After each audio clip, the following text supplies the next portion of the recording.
বুলবুল কদিন ধরে ঘনিষ্ঠতা বেড়েছে। আমি বুলবুলকে খুব চিনতাম না, ঘনিষ্ঠতা বেড়েছে। আর প্রথমেই বলি, আমি ভাঙড়ের ভূমিপুত্র নই, মানে ভাঙড়ে আমি জন্মাইনি, কিন্তু ভাঙড়ে আমার বিস্তর যাতায়াত আছে। আমার অধ্যাপনা ছাড়াও একটা সরকারি বিভাগ আমাকে দেখতে হয়, সেই সূত্র ধরে ভাঙড়ে আমার যাতায়াত আছে। সেই জন্য ভাঙড়ের ছাত্রছাত্রী, এখানকার মানুষজন, এখানকার ইকোনমি, এখানকার কর্মকুশলতা সব কিছু সম্পর্কেই কম বেশি আমি অবগত। তো শুরুতেই আমি কর্তৃপক্ষকে অসংখ্য ধন্যবাদ জানাই। ধন্যবাদ জানিয়ে একটা কথা বলি, আমি বেরিয়ে এলাম এই কারণের জন্যে, আমি এইসব প্রাজ্ঞজনের থেকে আমার ছাত্রছাত্রীদের মধ্যে থাকতে আমি বেশি পছন্দ করি। তো আমার ছাত্রছাত্রীদের উদ্দেশ্যে বলছি, এই কথাই বলছি যে আগামী দিন, যে দিনটা আসছে, সামনে আসছে, সেই সময়ে কিন্তু শিক্ষা আমূল পাল্টে যাচ্ছে। বলতে পারা যায় 360 ডিগ্রি ঘুরে যাচ্ছে। যারা এখনকার মাননীয় শিক্ষক শিক্ষিকা আছেন তারা জানবেন, আমরা এতদিন একটা পদ্ধতিতে চলতাম। 2021 সাল আমাদের এখানে ইমপ্লিমেন্ট হয়েছে 23-এর পরে। আমরা একটা পদ্ধতিতে চলতাম, সেটা হচ্ছে সিবিসি। এখন আমরা নিউ এডুকেশন পলিসির মধ্যে ঢুকে গেছি। এই নিউ এডুকেশন পলিসি কি বলছে? মুখস্থ বিদ্যা নয়, হাতে কলমে শিক্ষা। অর্থাৎ আমরা শিখবো শুধুমাত্র বই পড়ে নয়, হাতে কলমে, যাতে আগামী দিন, আগামী পৃথিবীর জন্য আমরা উপযুক্ত হয়ে উঠতে পারি। রবীন্দ্রনাথ একটা সুন্দর কথা বলেছিলেন এই বিষয়ে। তার শিক্ষা বলে একটা গ্রন্থ আছে, বা বলা যায় প্রবন্ধ। তোমরা ছাত্রছাত্রীরা সম্ভব হলে এটা পড়বে, প্রত্যেক স্কুলের লাইব্রেরিতে নিশ্চয়ই আছে, অবশ্য করে পড়বে। সেখানে রবীন্দ্রনাথ একটা কথা বলেছেন, যে ছাত্র লুকাইয়া পরীক্ষা কেন্দ্রে বই লইয়া যায় তাহা অবশ্যই চৌর্যবৃত্তি, কিন্তু যে ছাত্র চাদরের মধ্যে লুকাইয়া নয়, তার ততোধিক গ্রহিত অবস্থায় তার মগজের মধ্যে লুকাইয়া মুখস্থ বিদ্যাকে পরীক্ষা কেন্দ্রে লইয়া যায়, সেটা কি চৌর্যবৃত্তি হতে পারে না? তাহলে আমরা যদি মগজের মধ্যে মুখস্থ করে বইটাকে নিয়ে যাই, সেটা কি চৌর্যবৃত্তি নয়?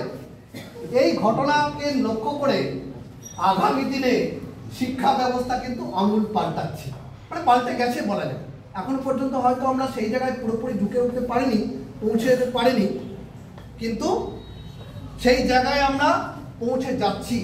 এবং এই বিদ্যালয় বা এই বিদ্যালয়কে ইন্টারন্যাশনাল স্কুল, এর পঠন পাঠনের মূল ভিত্তি হচ্ছে বা হতে চলেছে ছাত্রছাত্রীদের আগামী পৃথিবী, আগামী ভবিষ্যতের জন্য উপযুক্ত করে তোলা। শুধুমাত্র ছাত্র নয়, রবীন্দ্রনাথ এই শিক্ষা প্রবন্ধের মধ্যে শিক্ষকদের উদ্দেশ্যেও একটা কথা বলে গেছে। শিক্ষক মানে এমন একজন যিনি অন্যকে প্রজ্বলিত করেন। তিনি বলেছেন, রবীন্দ্রনাথ একটু বেশি জানতে হয়, কারণ আমাকে রবীন্দ্রনাথের বাসভবনে প্রত্যেকদিন যাতায়াত করতে হয়। তো তিনি বলেছেন, একটা প্রদীপের মাধ্যমে আরেকটা প্রদীপ তখনই জ্বালানো সম্ভব, প্রজ্বলিত করা সম্ভব, যখন অপর প্রদীপটি জ্বলে থাকবে।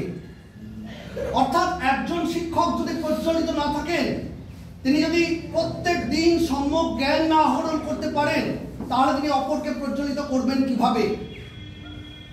আমরা প্রত্যেকটি শিক্ষক বুকে হাত দিয়ে বলতে পারি কি যে প্রত্যেক দিন আমরা সম্যক জ্ঞান আহরণ করছি? না। প্রকৃতির পাঠশালায় সবসময় আমরা ছাত্র, কিন্তু সেই প্রকৃতিকে আমরা চিনি না, প্রকৃতিকে আমরা বুঝি না, বোঝার চেষ্টাও করি না। আমরা শিক্ষকরা বোঝার চেষ্টা করি না। আমরা ছাত্রছাত্রীকে কেবল সিলেবাস পড়াই, সেই সিলেবাস অনুসারে তাদের মুখস্থ করাই, এবং বর্তমান সেমিস্টার, আগের পরীক্ষা, এই সেমিস্টারের জন্য আমরা তৈরি করি।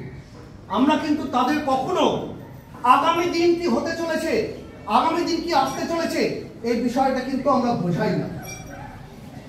যাই হোক, আমি ওয়াহাব সাহেবের বক্তব্যের সূত্র ধরেই বলবো, এই স্কুলে আমরা এমন একটি পঠন পাঠনের ব্যবস্থা করব যেটা হাতে কলম, অর্থাৎ হাতে কলমে বিজ্ঞান।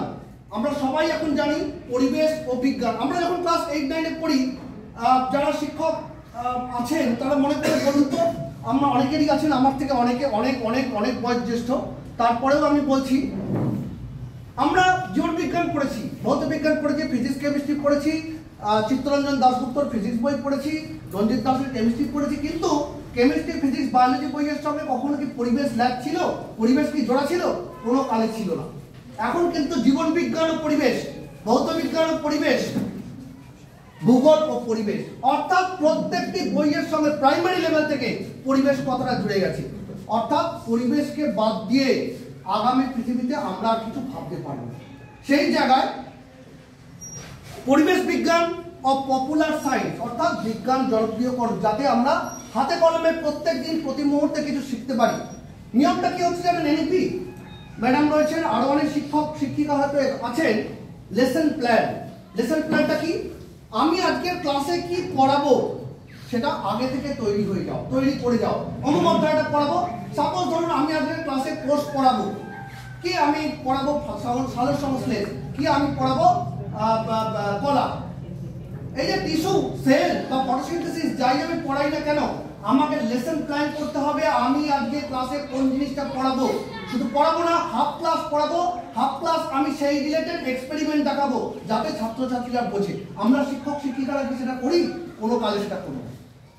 অর্থাৎ এই যে লার্নিং এন্ড ডুইং মেথড, আমি পড়ালাম এবং দেখালাম, এইটা কিন্তু আজকের পড়াশোনা। এই আজকের পড়াশোনার মধ্যে কিন্তু আমরা এখনো পর্যন্ত ঢুকতে পারিনি। আমার গভীর প্রত্যাশা, অন্তর থেকে গভীর প্রত্যাশা যে কোথায় গেল আসছেন, এই পাশেই আছে, ফোন এসছে, যে এই স্কুল, এই ইন্টারন্যাশনাল স্কুল সেই জায়গাটা রিচ করতে পারবে।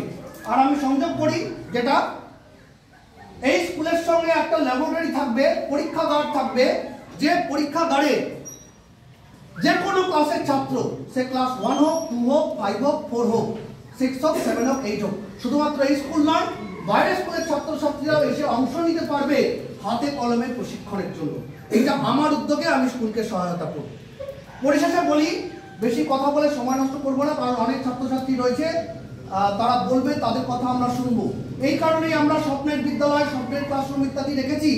এই বক্তব্যগুলো এই জন্যই আমরা শুনবার চেষ্টা করছি যে আগামী প্রজন্মে যারা রয়েছেন তারা কি বলছেন, তারা কিভাবে এগোতে চাইছেন, এটা আমাদের কাছে শোনাটা অবশ্য কর্তব্য। পরিশেষে একটা কথা বলি,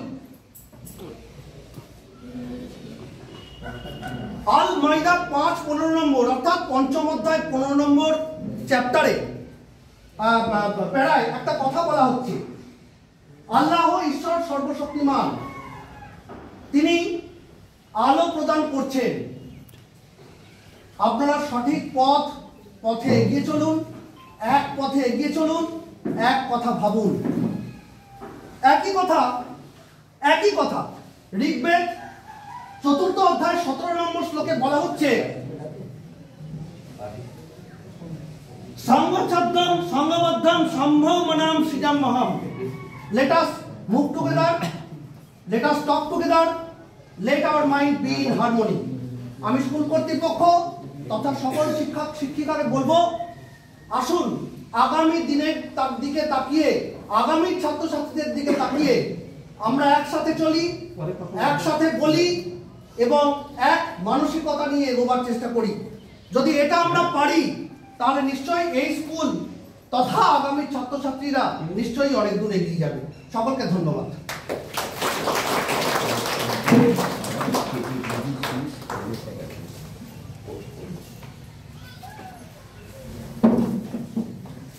আমরা পরবর্তী আলোচনা